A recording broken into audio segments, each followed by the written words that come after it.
Hey, everybody, it's Steve Van Tassel coming at you for Dynasty Owner. And we are here. It is week six. Week six. I mean, oh my God, that's like we're almost a third of the way through the season. It's so crazy now with the 17 games. You can't have like a quarter. You can't say we're a quarter of the way through the season, halfway through the season. It's all kind of weird numbers. But the other thing about week six is that it starts one of everybody's favorite things, which is bye weeks. So today's preview is called "Let the Bye Weeks Begin." Um, you know, Bye weeks. There's four teams off this week. You've got New Orleans, you've got Atlanta, you've got the Jets, and you have San Francisco. So if you've got players on those teams like Alvin Kamara, Deebo Samuel, Cordarrelle Patterson, you need to find a replacement to them in your starting lineup. And even some teams, you're going to need to find replacement for guys who might be on your bench. Say you have Jameis Winston as your second quarterback. You're going to need a bench quarterback. You don't want to give up those points to somebody else and lose because you kept Jameis Winston and he got a 0 and you don't win your dynasty on a game because of that. So bye weeks, I mean, it's one of everybody's least favorite things about fantasy football. I mean, right up there with, if you play in a league with kickers and defenses, when it's like, okay, you need to take a kicker, or, oh, you haven't taken your defense yet, you have to take one for this round. So it's just the way it is. It just happens. So, but in Dynasty Owner, bye weeks hit differently because in Dynasty Owner, you're setting a starting lineup and a bench every week, which is 15 players. And so, our roster maximums are 30. And so 15 players out of 30, that's half your roster. And if you have less than 30 players on your roster, if you've got like the minimum of 25, you're playing 60% of your players every week. So restricting that pool down even further makes it even harder. And it's not like your regular dynasty league or your redraft league where you just go, oh, Geno Smith, I'll go grab him. I'll drop somebody who hasn't been playing very well for my team. No, it's Dynasty Owner. Do you have salary? Do you have a roster space? Okay, good. Do you have $1.2 million in salary cap room? Oh, wait, you don't? Oh, well, it's time to drop somebody. Well, who are you going to drop? How much do they cost to drop? I mean, there's a lot more thought in there than there isn't just like take your worst player off the team and add somebody who's going to play this week. So hopefully you drafted well and can work the bye weeks better than some other people. But we'll see. It's not easy. It's not easy. And, it's the first of 9 consecutive weeks. So dynasty owners are going to have to deal with this for 9 consecutive weeks. So you got to deal with it. So why don't we get into the preview? Why don't we start figuring out who we're going to start, who we're going to not start this week. So we'll go to our week 6 preview.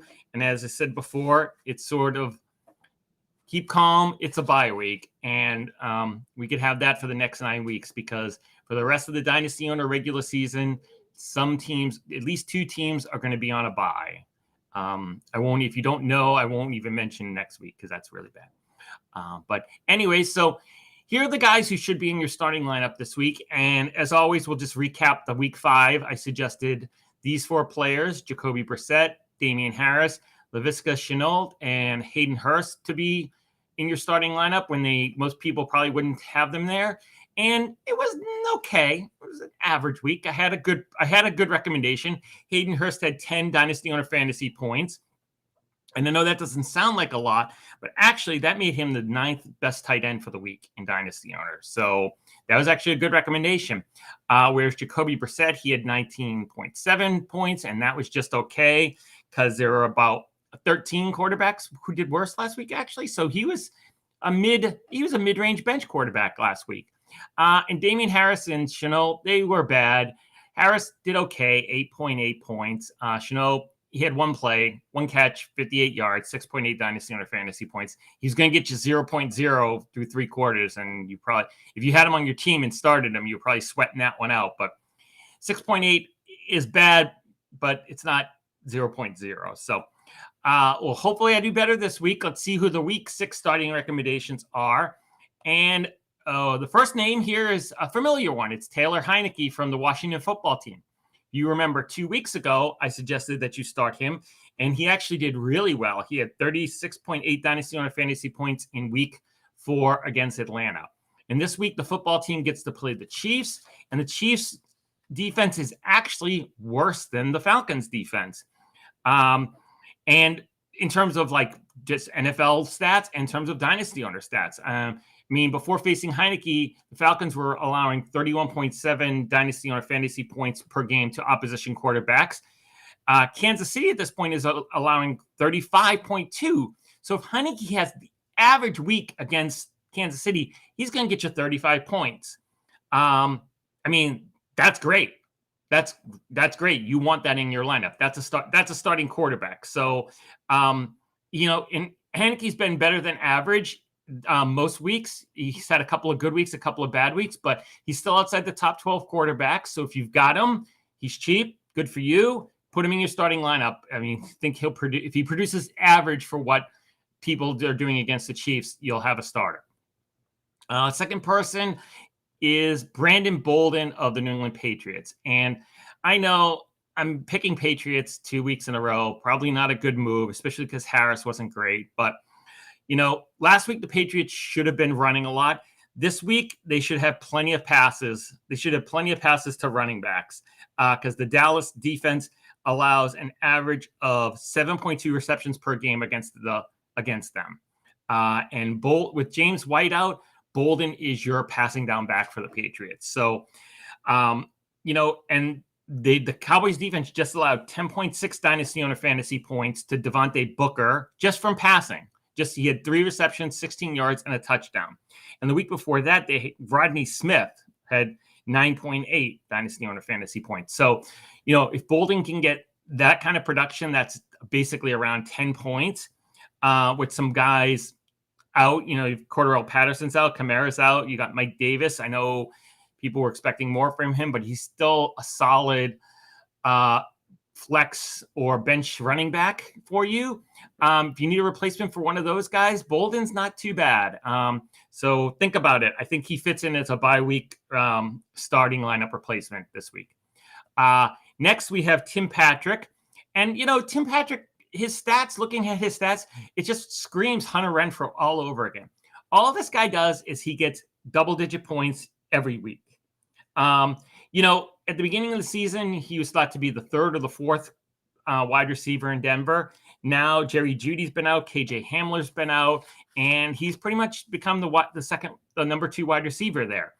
And when he plays, he gets 10 points. I mean, in 12 out of the 20 games Tim Patrick has played in the past 2 seasons, he has more than 10 dynasty owner fantasy points, and he's averaging 12.8 points per game this week. So, I mean, you know, and in terms of like last year, he's only scored fewer than 20 points on 5 occasions. So, you know, you're not going to hit a rock bottom floor. He did have one week where he had 0.0, but if you remember last year, that was the week 12 debacle where the Denver, all their quarterbacks were out and they started Kendall Hilton, a wide receiver at quarterback. You know, so I think it could do worse than to have pretty much a guy whose floor is probably 4 receptions and 60 receiving yards for the week. I mean, I know probably that's just okay, but sometimes just okay is okay. You're not going to have everybody in your lineup every week producing 25 points. So, you know, take a 10-pointer from Tim Patrick, stick him in your starting lineup, and it's pretty good when you got 4 teams on bye. And last but not least here, tight end, we've got Ricky Seals-Jones from the Washington football team. This is the first time that I've done this and where I kind of stack a quarterback and a receiver. And that's how bad Kansas City's pass defense has been. I mean, they're allowing almost 300 yards passing per game. Teams are scoring 32.6 points per game. And tight ends are averaging 6 receptions for 93 receiving yards per game. And, you know, you might say, well, that's all. True, that is sort of all opposing tight ends. But for the football team, there's only 2 tight ends who have caught a pass this year. Logan Thomas, and he's injured, and Ricky Seals-Jones. So stands to reason that if the Washington tight ends are average this week, that's going to be Ricky Seals-Jones. And average is pretty good. So And he's still available, actually. I was curious. I mean, if you've got Kyle Pitts and you're trying to find a replacement, you could get Ricky Seals-Jones for under $1 million and add him to your team. And he's available in like a third of leagues. So that's pretty good. I might check and see if he's available in some of my leagues. I might need a tight end in a league or two. All right, those are the starting recommendations. So now we're going to talk about the guys who should be on your bench or your practice squad this week. And first, we'll recap week 5. The guys who were suggested for the bench were Daniel Jones, James Conner, Brandon Cooks, and George Kittle. And the results were better than average. We had 2 good recommendations. Jones only had 5.8 points. Brandon Cooks had just 5.3. And Conner was the big point getter. He had 10.7, which ended up being just okay. Whereas George Kittle didn't play. And at the time when I recorded, I didn't know. So he gets a not applicable. We don't count that in the final stats for the season. But, I mean, and even on Conner, I said I thought he'd have 0 touchdowns, not the 2 that he'd been averaging the last couple of weeks. He ended up getting 1 and barely snuck into just okay territory. I think he was in like the top 30 running backs. So he's probably a very low end flex starter for you on your dynasty owner team, but that's just okay. Just okay bench recommendation. Jones, maybe I got lucky because he got hurt at the end of the first half, but he'd only had 5.8 points up to that point. I'm not sure he would have steamrollered over the Cowboys defense and pushed himself into starter territory there. And Cooks, Davis Mills did great, but he threw it to a lot of other guys. Chris Moore, guys who nobody knows at tight end, but not Brandon Cooks. He only had 5.3 dynasty on fantasy points. So a pretty good week, better than most. So we'll move on and see if I can do better than most this week in week 6. So your week 6 bench recommendations are Derek Carr from the Las Vegas Raiders. Almost a cheat. He's the 12th ranked quarterback in dynasty owner. But we've already had 2 of the top 12 quarterbacks play last night in Tom Brady and Jalen Hurts, and Russell Wilson's injured. So Derek Carr's moving up the order there from 12. All of a sudden, he's kind of like the 9th one available at your disposal right now. It gets tougher every week to find a quarterback to put here. 4 less teams are playing this week. Some guy, a lot of guys in the top 12 are just really good. It's hard to recommend benching a Patrick Mahomes or a Lamar Jackson. I did that a couple of weeks ago and was very bad. Or Tom Brady. They'll have a bad game once or twice a season. So when that is really hard to predict. But I think Carr's going to have a bad week this week.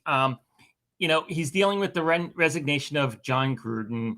He's dealing with the fact that he's got to play the Denver defense, who's pretty good. I mean, last year he had 8.7 points and 27.6 points in his 2 games against Denver. And the 27.6 points came in week 17 when both teams were out of it. So it didn't even matter. I think and Denver's defense is better this year with Von Miller back. So I think this week's the week to get Carr. If you have Carr, you're probably hopefully deciding between 2 quarterbacks every week. Hopefully you got somebody else who should do a little bit better than Carr this week, and you can get Carr on your bench. Next, I'm going to have a running back who's probably one of the biggest names I've put on here in this list, and that's Dalvin Cook. And, Cook practiced on Thursday. He had a full practice on Thursday. So I'm assuming that he's going to be back in the Vikings lineup this week. And if he is, the reasons to bench him are pretty significant. I mean, Carolina's really good, really, really good against running backs. A couple of weeks ago, they allowed Alvin Kamara, who's a similar running back. I mean, Kamara was a first-round pick last year and the year before in Dynasty Owner, and Cook's the first-round pick last year and the year before in Dynasty Owner. But Kamara only had 7 Dynasty Owner fantasy points back in week 2. And Cook's been out 2 of the past 3 weeks. So, even if he's healthy, are they going to give him all of the carries? Are they going to play him a lot, as much as they usually do? Or are they going to reduce his workload a little bit? So, a low workload combined with playing Carolina, I don't like that. I think I'd have Cook on my bench if you've got the space. I mean, and what that means, speaking of bye weeks, is that you're not going to have Dalvin Cook starting for like a bunch of weeks, like not until week 8. So hopefully your team can survive till then, and you can get him back in, and he's healthy after their bye in week 7, and you can use him for the stretch run. Next is kind of the wide receiver. It's Tyler Lockett. It's Tyler Lockett from the Seattle Seahawks. And, Lockett always has great stats at the end of the year. You look at him and he's like, oh, he's wide receiver 8. He's wide receiver 12. But he's a roller coaster. He's up and down. I mean, half the weeks he's going to have good performances and half the weeks he's going to have bad performances. And the key with having Tyler Lockett on your team, I have him in a non-dynasty owner league, so I know this as a fact, is you've got to be able to predict the weeks that he's going to play very well and get him in your lineup then, and the weeks where he's not, and leave him out. Easier said than done, but I'm here to help, and I think this is one of those weeks where you leave him on the bench. It's Geno Smith's first start in 4 years. They're on the road. They're playing Pittsburgh. There's all the flying and everything like that. It's a Sunday night game. I just think this is one of those weeks where he's going to go under 10 points and be better.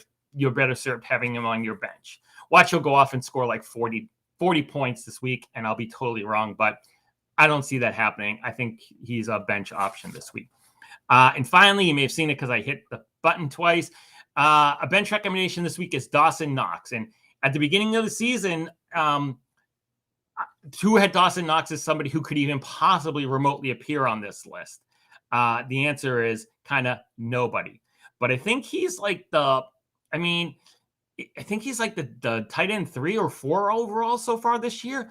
I mean, he has scored more points this year than he did all of last year. And he's only played 5 games this year, and he played 12 games last year. And he's almost got more points than he had in 15 games back in 2019. He's the tight end 3, and he scored a touchdown in each of his past 4 games, and he scored 5 overall. I mean, it's kind of hard for him. It's kind of hard to think that he's going to score every week. He's going to score a touchdown and be fantasy relevant. And this week he plays the Titans. It's on Monday night. It's on Monday Night Football. And the Titans defense has only allowed tight ends to score a total, and that's in 5 games, all the tight ends of 27.3 dynasty owner fantasy points. I know last week they allowed 18.8, but that was to a trio of Jacksonville tight ends, and they were dealing without DJ Chark for the first time. But even then, the individual high scorer was just Dan Arnold, and he had 9.4 dynasty owner fantasy points, which would have been very low end starter. So I think it's safe to assume that this is one of those weeks where Dawson Knox is not going to get more than 10 dynasty owner fantasy points. And so he probably should be on your bench. So those are the week 6 bench recommendations. Check back in next week and see how I did. Now it's time for the dynasty owner matchup of the week. And this is a good one. This is a really good one, actually. I looked around and found a couple of teams. I found the Dropkick. It doesn't show up, but the team name is called the Dropkick Joey Browners. And at the start before Thursday, they were in 21st place in the chase for the ring, and they've got a matchup in League 27464 against a team name that's probably abbreviated Love Me Some Me, and they're undefeated, so they should love themselves. And so Love Me Some Me has already had 2 players go, but fortunately for them, they're both bench players.